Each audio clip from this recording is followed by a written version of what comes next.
INS24 की videos देखने के लिए हमारे चैनल को सब्सक्राइब करें, साथ में घंटा बजाएं ताकि हमारा हर वीडियो सबसे पहले आप तक पहुंचे।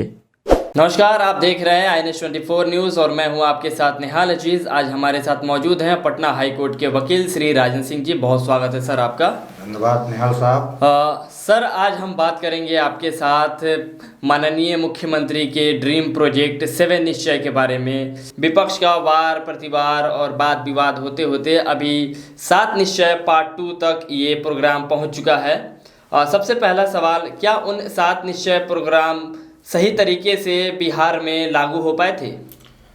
मैं 7 निश्चय प्रोग्राम के लिए बिहार के मुख्यमंत्री श्री नीतीश कुमार जी को तहे दिल से धन्यवाद देता हूं कि 7 निश्चय प्रोग्राम में जो कुछ भी उन्होंने कार्यसूची में सम्मिलित किया था उसको उन्होंने अक्षरशः पालन किया है, और जो कुछ बच गए हैं उसके लिए उन्होंने 7 निश्चय पार्ट 2 में जी जो बचे हुए कार्य हैं उस कार्य को करने के लिए आज भी प्रतिबद्ध है, और जनता उनसे यही सारी उम्मीद पाली हुई है कि बिहार का विकास हो, सर्वांगीण विकास हो, प्रत्येक तबके के लोगों का विकास हो जी। और जो निचले पौधान पर लोग हैं जो आज भी आर्थिक रूप से कमज़ोर हैं जी, जिनको 2 वक्त की रोटी मैसर नहीं होती है, वैसे लोगों को भी माननीय मुख्यमंत्री ने उस योजना के तहत उनको भी लाभान्वित करने का भरपूर कोशिश किया है। इसके लिए मैं बहुत आभारी हूँ माननीय मुख्यमंत्री जी का। इसी तरह का चिंतन आपका रहे, क्योंकि बिहार की जनता भी आपसे ही चाहती है जी। तो 2015 में जो पार्ट 1 का 7 निश्चय प्रोग्राम था उसमें कुछ प्रमुख प्रोग्राम्स थे, जिसमें आर्थिक हल, युवाओं को बल, ये कितना कारगर रहा? चूंकि 2020 में तेजस्वी यादव ने बेरोजगार को ही मुद्दा बनाया। आर्थिक हल, बेरोजगारों को बल, यह कार्यक्रम मुख्यमंत्री का रियल में एक ड्रीम प्रोजेक्ट है जी। था, आज भी है और कल भी रहेगा। चूंकि 4 लाख जी रुपए की राशि जो माननीय मुख्यमंत्री ने वैसे बेरोजगार के लिए आज जो कहीं कि कोई कंपटीशन कम्पीट कर गए हैं, पैसे के अभाव में वह नहीं पढ़ पा रहे हैं, पैसे के अभाव में उनका नामांकन उस संस्थान में नहीं हो रहा है, इसके लिए उन्होंने 4 लाख जो स्टूडेंट क्रेडिट कार्ड के तहत देने का काम किया है, और बच्चे इससे लाभान्वित भी हो रहे हैं, बच्चे अपनी पढ़ाई भी कर रहे हैं, जो बेरोजगार हैं उन लोगों को रोजगार के अवसर भी मिल रहे हैं। इस दिशा में मुख्यमंत्री ने जो कदम उठाया है वह कदम काबिले तारीफ है। धरातल पर इसकी जो स्थिति है क्या स्पष्ट है? धरातल पर इसकी स्थिति तो मैं या इसमें कहीं अधिकारियों की घालमेल की वजह से देरी और जो रिजल्ट आना चाहिए वो रिजल्ट नहीं आ पा रहा? बहुत हद तक तो प्रभावित नहीं है सिस्टम, लेकिन माननीय मुख्यमंत्री ने एक बात स्पष्ट कहा था कि भाई गड़बड़ करने वाले लोग गड़बड़ करेंगे ही, लेकिन जो गड़बड़ करते हैं या जो गड़बड़ी करने की बात सोचते हैं, मुख्यमंत्री ने का स्पष्ट यह दिशा निर्देश है कि मैं दोषी को बख्शूंगा नहीं और जो निर्दोष है उसको हम फंसाने का काम नहीं करेंगे। तो यह मुख्यमंत्री की बहुत बड़ी चिंतन है। इस चिंतन की तारीफ, जितनी तारीफ की जाए वो कम है। राजन जी, उस 7 निश्चय कार्यक्रम में हर घर बिजली लगातार, ये भी प्रोग्राम ऐड था, तो क्या बिजली की दिशा दशा बदली है बिहार में? निहाल साहब, मैं तो देख रहा हूँ जी कि बिजली की जो स्थिति कुछ दिन पहले थी, जो 90-95 के दशक में मुझे याद है कि मैं उस समय स्टूडेंट था और 8 बजे टेलीविजन पर चित्रहार का कार्यक्रम आता था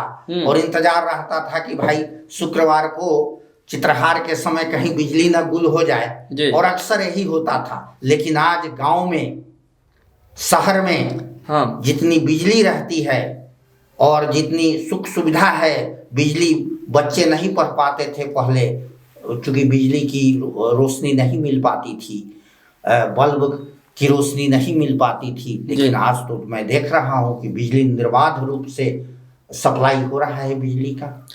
प्रतिपक्ष के जो नेता हैं तेजस्वी यादव, उन्होंने इस चुनाव में आरोप लगाया था सरकार के ऊपर कि यहाँ पे बिजली बाहर के दूसरे राज्यों से खरीदी जाती है, जिसकी वजह से बिहार राज्य के लोगों को बिजली काफ़ी महंगी पड़ती है। इसको लेके क्या सुधार करने चाहिए, या क्या नीतीश कुमार जी ने इस पे कोई इनिशिएटिव लिया? मुख्यमंत्री जी ने तो बिजली के क्षेत्र में, चूंकि बिजली की आपूर्ति निर्बाध बिना रोक टोक हो, निरंतर हो जी, इसके लिए इनका रोड मैप तैयार है और काम भी चल रहा है। और मुझे आशा है कि इस सरकार में, जो अभी सरकार का गठन हुआ है, इस सरकार में जो भी बिजली से संबंधित, जो भी उसकी आपूर्ति से संबंधित जो भी बिजली की समस्याएं हैं, उस समस्याओं को हल कर लिया जाएगा, उसका समाधान ढूंढ लिया जाएगा इस सरकार में। आपको उम्मीद है कि इस बार बिजली सस्ती मिलेगी लोगों को? क्योंकि इसमें तो कोई दो राय नहीं कि बिजली लगातार ज़्यादा से ज़्यादा समय तक रहती है। अब पहले स्थिति बहुत दयनीय थी, अब काफ़ी हद तक सुधरी है, लेकिन महंगाई एक अभी भी बड़ी समस्या है। हाँ, इस बात से इनकार नहीं किया जा सकता है कि बिजली महंगी हुई है। और अब तो मैं देख रहा हूँ कि प्रीपेड पोस्टपेड मीटर भी लग रहे हैं। जी। अब तो मीटर का सिस्टम भी बदल गया है। तो मुझे लगता है कि माननीय मुख्यमंत्री की सोच बिजली चोरी को कम करने की दिशा में भी है, जो मीटर लगाए जा रहे हैं। लेकिन फिर भी बिजली तो थोड़ी महंगी हुई ही है, लेकिन इस दिशा में भी कार्य मुझे लगता है कि मुख्यमंत्री जी के संज्ञान में है। और इस पर चूंकि गरीब लोगों को कम दाम पर बिजली मुहैया हो, इस दिशा में भी कार्य किए जा रहे हैं और सफलता भी इस सरकार को मिलेगी। घर घर पक्की गली नाली, ये भी योजना शामिल थी मुख्यमंत्री के 7 निश्चय कार्यक्रम में। स्थिति क्या है? गांव में तो मैं देख रहा हूँ जी कि जहाँ एक रिक्शा भी नहीं जा पाता था, जहाँ किसी का घर होता था और काफी दूर 2-3 किलोमीटर दूर उन्हें रिक्शा पर से उतरकर अपने घर पर आना पड़ता था। टूटी हुई सड़कें होती थी, नाली का गंदा पानी रोड पर बहता हुआ मिलता था। तो इन चीजों से तो निजात पाया है लोगों ने, और इस दिशा में भी अभूतपूर्व काम हुआ है इस सरकार में, जिसको इसमें कोई दो राय नहीं है और इस पर किसी प्रकार का प्रश्न चिन्ह भी नहीं। माननीय प्रधानमंत्री नरेंद्र मोदी का एक ड्रीम प्रोजेक्ट था घर घर शौचालय, जिसको माननीय नीतीश कुमार ने भी अपने राज्य में लागू किया था 7 निश्चय कार्यक्रम के तहत, जिसका नाम दिया था शौचालय निर्माण घर का सम्मान। बिहार में क्या अभी ये चीज़ देखने को नहीं मिलती कि काफ़ी हद तक लोग अभी भी बाहर शौच करते हैं? क्या जागरूकता की कमी है या कोई और बात रही?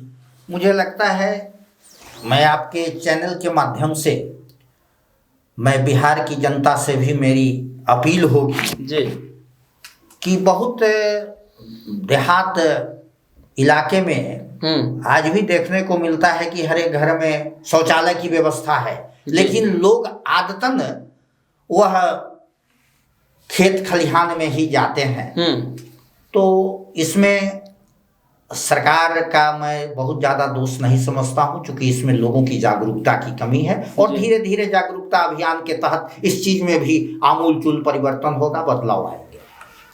अब हम 2020 में पार्ट 2 जो 7 निश्चय प्रोग्राम है, जिसमें माननीय नीतीश कुमार ने पार्ट 2 का एक विज़न लॉन्च किया है, उस पर मैं आपको बताता हूँ। जो पहला उनका सबसे पहला कार्यक्रम है वो है युवा शक्ति बिहार की प्रगति।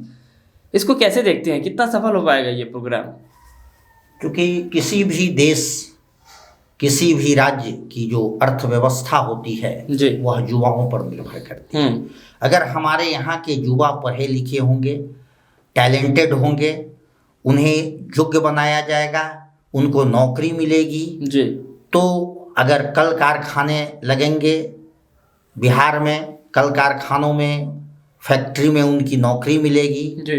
उनको अपना काम करने के लिए प्रेरित किया जाएगा, तो सरकार को भी तो रेवेन्यू आएंगे ही, राजस्व मिलेगा ही।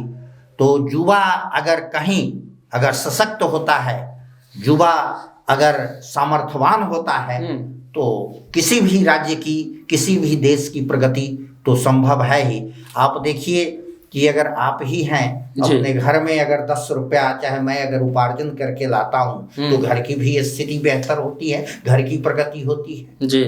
तो अगर युवा अगर अच्छा करेंगे तो सचमुच बिहार की प्रगति होगी, राज्य की प्रगति होगी। महिलाओं की बात करें, उनकी सुरक्षा को लेकर बात करें, चूँकि ये भी मुख्यमंत्री जी के प्रोग्राम में शामिल है, तो क्राइम कुछ बढ़ा नहीं है पिछले के अपेक्षा अभी? निहाल साहब, मेरा यह सौभाग्य है कि आपके चैनल ने मुझे दूसरी बार आमंत्रित किया है कुछ कहने के लिए। और पिछली बार भी मैंने कहा था कि अपराध की जो बात है तो अपराध को तो बहुत हद तक खत्म नहीं किया जा सकता है, नियंत्रित किया जा सकता है जी।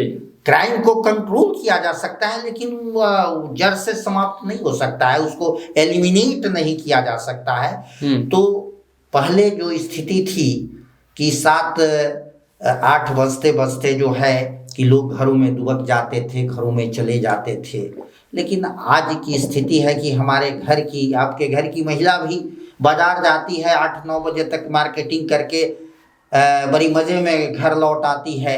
तो इस लायक है कि भाई उनको तो अपने आप को संबल महसूस करती हैं और सशक्त भी किया गया है, उनको पढ़ाई लिखाई उनकी बेहतर की गई है। लड़कियों को साइकिल पोशाक योजना भी मुख्यमंत्री ने दिया। पहले लड़कियां घर से बाहर निकलकर पढ़ने नहीं जाती थी, लेकिन आज लड़कियां जाती है, बेहतर कर रही है। उनका रिजल्ट का परसेंटेज भी बिहार बोर्ड और इंटरमीडिएट बोर्ड में अच्छा है। तो जब महिला सशक्त होगी तो वह सक्षम होगी उपार्जन के लिए, और बहुत सारी महिलाओं को नौकरी भी मिल रही है, चाहे आशा हो, नर्स हो, शिक्षक के रूप में, हर एक क्षेत्र में लोग बेहतर कर रही हैं। स्वच्छ गांव समृद्ध गांव, अभी स्वच्छता को लेकर प्रधानमंत्री मोदी ने बड़े बड़े प्रोग्राम किए, हर जगह लोगों को जागरूक किया। बिहार की स्थिति कुछ दूसरे राज्यों से काफ़ी दयनीय लगती है, इसमें क्या सुधार की गुंजाइश है? देखिए, सुधार की गुंजाइश, मैंने कहा कि जागरूकता, एवेकनिंग, मास एवेकनिंग बहुत जरूरी है। हम देखते हैं कि डस्टबिन जगह जगह रखे होते हैं जी, कूड़े का डब्बा रखा होता है कि भाई आपको यहाँ डालने हैं, लेकिन लोग कुछ भी खा लेते हैं, पान खाएंगे उसका पी फेंक देंगे सड़क पर, किसी के दीवार पर फेंक देते हैं, कोई चीज़ बिस्किट खाएंगे तो वहीं फेंक देंगे, कोई डब्बा होगा वहीं फेंक देंगे। तो यह जागरूकता तो लोगों को होनी चाहिए। इसके लिए समझ होनी चाहिए कि भाई अगर मैं अपने घर के बाहर सड़क पर कोई चीज़ फेंक देता हूँ, केले का छिलका ही बहुत लोग फेंक देते हैं, जो दूसरे आते हैं फिसल जाते हैं। तो यह सोच खुद अपने आप में डेवलप करना होगा कि भाई ऐसी सोच होनी चाहिए कि यह सिर्फ मेरा काम नहीं है, यह समाज का भी काम है, और हम इस काम को अगर करेंगे तो समाज भी देखकर वही अनुसरण करेगी। आदर्श पंचायत बनाने का काफ़ी योजना चल रहा था। कई जगह हमने देखा कि जो मुखिया होते हैं पंचायत की, उन्होंने नुक्कड़ सभाएं की, लोगों को समझाया बुझाया, कुछ हद तक कहीं डस्टबिन लगा, स्वच्छता बढ़ी, लेकिन अभी भी बड़े पैमाने पे इसकी जानकारी लोगों को नहीं है, लोग इधर उधर गंदगी फैलाती हैं। तो क्या इनिशिएटिव जो है वो बड़े लेवल पे करना चाहिए? क्या मुख्यमंत्री को कुछ ऐसा स्कीम, ऐसी योजना निकालनी चाहिए जिससे कि मास में जो लोग हैं उनको समझ में आए चीज़ें और वो स्वच्छता के ऊपर ध्यान दें? चूँकि देखिए, अभी कोरोना का पेंडेमिक माहौल चल रहा है, इसमें हर जगह बताया जा रहा है कि आप स्वच्छ रहिए, हाथों को बार बार धोइए, ज़्यादा लोगों से कांटेक्ट में ना आइए। तो इसके लिए क्या कुछ बिहार दूसरे राज्यों से पिछड़ा हुआ है, तो उसको समृद्ध होने के लिए क्या करना होगा? सबसे बड़ी बात है कि अभी वैश्विक महामारी के रूप में कोरोना को देखा गया जी सभी जगह। यह गाइडलाइन भी गवर्नमेंट का आता रहता है, स्वास्थ्य मंत्रालय का आता रहता है, डॉक्टर भी कहते रहते हैं कि 2 गज दूरी, मास्क है जरूरी, आप सैनिटाइजर का प्रयोग कीजिए, आप साबुन से हाथ धोइए, लेकिन इस चीज को लोग मानने को तैयार नहीं है। इसके लिए जगह जगह कैंपेन भी चलाए जाते हैं, लोगों को सिखाया जाता है कि भाई कोरोना बहुत ही गंभीर बीमारी है, कोरोना से बचने के लिए आपको ये प्रिकॉशनरी मेजर के रूप में लेने पड़ेंगे जी। लेकिन लोग इस बात को नहीं समझते हैं, तो नहीं समझने का भी यह मैं समझता हूं कि उनकी नासमझी दूसरे के लिए भी सरदर्द बन जाता है जी। अगर एक व्यक्ति अगर कोरोना से ग्रसित है, अगर इन्फेक्टेड है, तो एक साथ वह 10-20 हजार लोगों को बीमार कर सकता है, वह बीमार कर सकता है। तो मुझे सोचना है कि भाई हम कैसे, एक चीज और है कि शुरू में देखा गया कि बहुत लोगों को कोरोना भी होता था, सर्दी खांसी बुखार, कोरोना का शक भी होता था, तो लोग इस चीज को एक्सपोज नहीं करते थे कि भाई हमें यह चीज है, ताकि फिर हमको क्वारंटाइन कर दिया जाएगा, एक ऐसे कर दिया जाएगा, वैसे कर दिया जाएगा। तो यह जानलेवा बीमारी यह आपकी जान के लिए खतरा नहीं है, बल्कि एक समाज के लिए भी यह खतरा है, समाज के लोगों के लिए भी खतरा है। तो आपका भी दायित्व बनता है, आपकी भी यह सबसे बड़ी सोच बनती है कि आप खुद जागरूक हों और समाज को भी इसके लिए जागरूक करें। अभी कोरोना की दूसरी लहर देश में चल पड़ी है, आपने देखा होगा दिल्ली और बाकी दूसरे महानगरों में फिर से लॉकडाउन की स्थिति उत्पन्न हो गई है। तो बिहार में भी हाल ही में चुनाव बीते हैं, काफ़ी भीड़ इकट्ठी हो रही थी, हर जगह देखने को मिल रहा है, हर पार्टी के रैली में आपको देखने को मिल रही है। तो इस चीज़ से बिहार कैसे बचे अगर दूसरा लहर, दूसरा फेज़ अगर कोरोना का, कोविड-19 का आता है तो? या सरकार को क्या एहतियात बरतनी चाहिए? क्या सरकार को दोबारा से लॉकडाउन पे पुनः विचार करना चाहिए? देखिए, गवर्नमेंट को तो जैसे कि और जगह देखा जा रहा है कि कोरोना मरीजों की संख्या में इजाफा हो रहा है। दिल्ली में तो बहुत सारे इजाफे हुए हैं संख्या में। बिहार में ऐसा कोई रिपोर्टिंग नहीं है, लेकिन मैं इस बात को गर्व से कहता हूं कि बिहार में रिकवरी रेट भी सबसे ज़्यादा है। बिहार में रिकवरी रेट सबसे ज़्यादा है और बिहार की सरकार ने इनिशिएटिव भी बहुत उत्तम कोटि का लिया, व्यवस्था भी उत्तम कोटि का हुआ, और तब जाकर कोरोना संक्रमण मरीजों की संख्या, कोरोना संक्रमित मरीजों की संख्या में कमी आई। फिर भी हमें आज सचेत रहने की ज़रूरत है, क्योंकि डॉक्टर्स के भी, मेडिकल प्रैक्टिशनर हमारे डॉक्टर्स के भी एडवाइस हैं कि कोरोना में इजाफा हो सकता है, ठंडा में हो सकता है कि प्रदूषण, कोरोना यह सब ज़्यादा इफेक्ट डाले। तो इसके लिए हमें भी जो गाइडलाइंस है उसका पालन करना चाहिए। और सबसे आपने एक चीज़ कही कि राज्य सरकारें जो हैं उन्होंने, खास करके बिहार की, कि बेहतर तरीके से सिचुएशन को समझा, उसको संभाला, लेकिन कई दफ़ा ये आरोप लग जाता है, बिहार सरकार के ऊपर भी आरोप लगा कि ये आंकड़े छुपा रही है। देखिए, आंकड़े छुपाने की बात नहीं है। हम तो देखें कि शुरू में जो कुछ थोड़ी बहुत कमी थी, लेकिन बाद में बहुत ही लार्ज स्केल पर जांच अभियान शुरू हुआ। स्वास्थ्य मंत्रालय ने प्रॉपर इनिशिएटिव लिया और बिहार के माननीय स्वास्थ्य मंत्री मंगल पांडे जी ने इस पर बहुत ही बेहतर तरीके से काम किया। बिहार की सरकार ने बेहतर तरीके से काम किया, और हमारे पदाधिकारियों ने भी बेहतर तरीके से काम किया, और काम करके बहुत हद तक जो है इस चीज़ को रोका गया है। और जहाँ तक सवाल है कि आदमी जब काम करता है तो उसमें थोड़ी त्रुटि रही जाती है, थोड़ी कमी रहती, तो कोई भी व्यक्ति 100% परफेक्ट नहीं हो सकता है। अगर परफेक्ट हो जाए तो फिर वो भगवान होगा, नहीं तो अल्लाह होगा। तो लेकिन हाँ, इस सरकार की मंशा सही है, इसकी नीति सही है, इसकी नियत सही है, इसलिए नीति और नीति पर कोई शंका करने की जरूरत नहीं। आपके चैनल के माध्यम से मैं बिहार सरकार और माननीय मुख्यमंत्री जी से, चूँकि मैं पटना हाई कोर्ट में अधिवक्ता हूँ जी, तो मेरी अपील होगी कि एक एडवोकेट प्रोटेक्शन एक्ट भी होना चाहिए, क्योंकि प्रोटेक्शन तो सभी तबके के लोगों का होना चाहिए, सुरक्षा सभी लोगों का होना चाहिए, लेकिन एडवोकेट प्रोटेक्शन एक्ट भी होना चाहिए। लेकिन कोरोना पेंडेमिक में सबसे ज़्यादा अगर प्रभावित हुआ तो लीगल प्रोफेशन ही हुआ है। तो इस पर थोड़ा अगर बिहार सरकार का ध्यान मैं आकृष्ट करना चाहूँगा आपके चैनल के माध्यम से, कि हम लोगों के बारे में भी अगर सोचें, क्योंकि हम लोग भी इसी समाज के अंग हैं और सरकार के लिए भी हम लोग बेहतर सोचने का काम करते हैं। तो अगर इस दिशा में अगर माननीय मुख्यमंत्री जी अगर कुछ इनिशिएटिव लें तो मेरा बहुत बहुत उनको कोटि कोटि धन्यवाद होगा।